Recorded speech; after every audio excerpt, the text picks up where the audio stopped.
உலகத்துல இருக்கக்கூடிய இன்னுமே திருமணத்துக்கான பல வினோத சடங்குகளை அடங்கி இருக்கக்கூடிய நாடுகளை பத்தி தான் இந்த வீடியோல ஃபுல்லா பார்க்க போறோம். கம்போடியா இது தென்கிழக்கு ஆசியாவில் இருக்கிற ஒரு நாடு. இங்க இருக்கிற குரும் பழங்குடியின மக்கள் கிட்ட வினோதமான பழக்கம் ஒண்ணு இருக்குங்க. இந்த பழங்குடியை சேர்ந்த ஒரு பெண் வயசுக்கு வரும்போது அந்த பெண்ணுடைய அப்பா அவளுக்காக சின்ன ஒரு குடிசை ஒண்ணு கட்டுறாரு. இது அவளை ஒதுக்கி வைக்கிறதுக்காக கட்டப்பட்ட குடிசை கிடையாது, இது ஒரு காதல் குடிசை. வயசுக்கு வந்த அந்த பெண் தனக்கு பிடித்த ஆண் துணை கிடைக்கிற வரைக்கும் பாத்தீங்கன்னா எத்தனை பேரு கூட வேணும்னாலும் டேட் பண்ணலாமா, நெருக்கமா இருக்கலாமா. அந்த பெண்ணுக்கு ஒருத்தர் பிடிச்சு போச்சு அப்படிங்கிற பட்சத்துல அவருக்கு அந்த பெண்ணை கல்யாணம் பண்றதை தவிர வேற ஆப்ஷனே கிடையாதான். இதுல இன்னொரு பெரிய ட்விஸ்ட் இருக்குங்க. கல்யாணத்துக்கு முன்னாடி அந்த ஜோடி எவ்வளவு நெருக்கமா இருந்திருந்தாலும் கூட கல்யாணம் முடிஞ்சதும் பெண்ணுடைய தந்தை கேட்கிற எண்ணிக்கையிலான மாடுகளை கல்யாண மாப்பிள்ளை பெண்ணுடைய தந்தைக்கு கொடுக்கணுமா. அப்படி கொடுக்கவே இல்லை அப்படிங்கிற பட்சத்துல அவங்க கொடுக்கிற வரைக்கும் அவங்க சேர்ந்தே வாழ முடியாதான். இந்த வழக்கம் பல நூற்றாண்டுகளை பின்பற்றப்பட்டு இன்னைக்கும் நடைமுறையில் இருந்து வருது.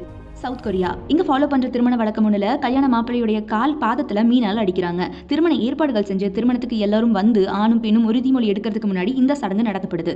மாப்பிள்ளைய படுக்க போட்டு அவருடைய சுவ கழட்டி உயிரோட இருக்கிற ஃபிளவுண்டட் மீனால அவருடைய பாதத்துல அடிக்கிறாங்க. இதனால வர வலி அவர் தாங்க முடியும் அப்படின்னா அவர் எந்த விதமான பிரச்சனையுமே சமாளிச்சுப்பாரு அப்படின்னு அங்க இருக்கக்கூடிய மக்கள் நம்புறாங்க. ஹிமாலயாஸ் இமயமலை அடிவாரத்தில் வாழக்கூடிய குறிப்பிட்ட இனக்குழுவை சேர்ந்த மக்கள் அவங்க திருமணங்கள்ல ஆபத்தான வழக்கம் ஒண்ணு ஃபாலோ பண்றாங்க.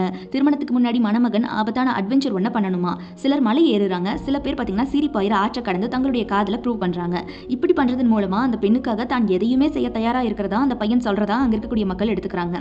இமயமலையில இருக்கிற பல கலாச்சாரங்களையும் இந்த வழக்கம் கிடையாது. மற்ற கலாச்சாரங்கள்ல வேறு மாதிரியான பழக்கங்களும் இருக்கு. அதுல ஒண்ணு பாத்தீங்கன்னா முத்த கலாச்சாரம். இது வெளிநாட்டு திருமணங்கள்ல மணமகனும் மணமகளும் கிஸ் பண்ற மாதிரி கிடையாதுங்க. சாதாரணமான விஷயம் இல்லை. இது கல்யாணத்துக்கு வரக்கூடிய கெஸ்ட் மணமகனையும் மணமகளையும் பாத்தீங்கன்னா கிஸ் பண்ணலாமா. திருமணத்துக்கு நடுவுல அந்த மணமகன் அந்த இடத்தை விட்டு தனியா போறாரு. அப்ப கல்யாணத்துக்கு வந்த திருமணமாகாத ஆண்கள் மற்றும் பெண்கள் அவர் கிஸ் பண்ணலாமா. அதே மாதிரி மணமகளும் அந்த இடத்தை விட்டு தனியா போவாங்களா, அப்பவும் மத்தவங்க அவங்கள கிஸ் பண்ணுவாங்களா. இந்த மாதிரி ஒரு விஷயத்தை தான் அவங்க தொடர்ந்து இப்ப வரைக்கும் ஃபாலோ பண்ணிட்டு இருக்காங்க. அடுத்ததா மௌரிட்டானியா. இது ஆப்பிரிக்கால இருக்கிற ஒரு சின்ன நாடு. இங்க திருமணம் பண்ணிக்கிற மணப்பெண் இப்படி இருந்தாதான் அழகு அப்படின்னு சில வரைமுறைகள் இருக்குங்க. பொதுவா பாத்தீங்கன்னா உலகத்துல பெரும்பாலான இடங்கள்ல பெண்கள் ஸ்லிம்மா இருக்கிறது தான் அழகா பார்ப்பாங்க. ஆனா இங்க திருமணமாக போற பெண் அதிக எடையோட இருக்கிறது தான் அழகா பார்க்கப்படுது. இதுக்கு ஒரு காரணமும் இருக்குங்க. ஒரு பெண்ணுக்கு திருமணமான உடனே அந்த பெண்ணின் உடல் எடையை கூட்ட கொழுப்பு நிறைந்த உணவுகளை அதிக அளவுல கொடுத்து அந்த பெண்ணுடைய உடல் எடையை கூட்டுறாங்க. இப்படி பண்றதால பாத்தீங்கன்னா அந்த பெண்ணுக்கு பிறக்க போற குழந்தையானது ரொம்பவே ஹெல்தியா பிறக்கும் அப்படின்னு அந்த ஊர்ல நம்பப்படுது. பல நூற்றாண்டுகளுக்கு முன்னாடி மௌரிட்டானியால ஏற்பட்ட பஞ்சத்தால பல கர்ப்பிணி பெண்கள் இறந்ததோட மட்டும் இல்லாம பல குழந்தைகள் இறந்தும் பிறந்திருக்கு.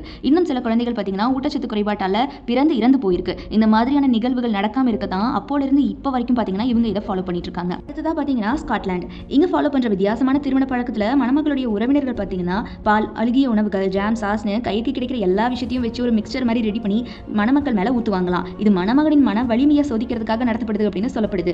இதை அவர் சமாளிச்சுட்டா வாழ்க்கையில எந்த விதமான பிரச்சனையுமே அவர் சமாளிச்சுப்பாரு அப்படின்னு ஒரு நம்பிக்கையா அந்த ஊர்ல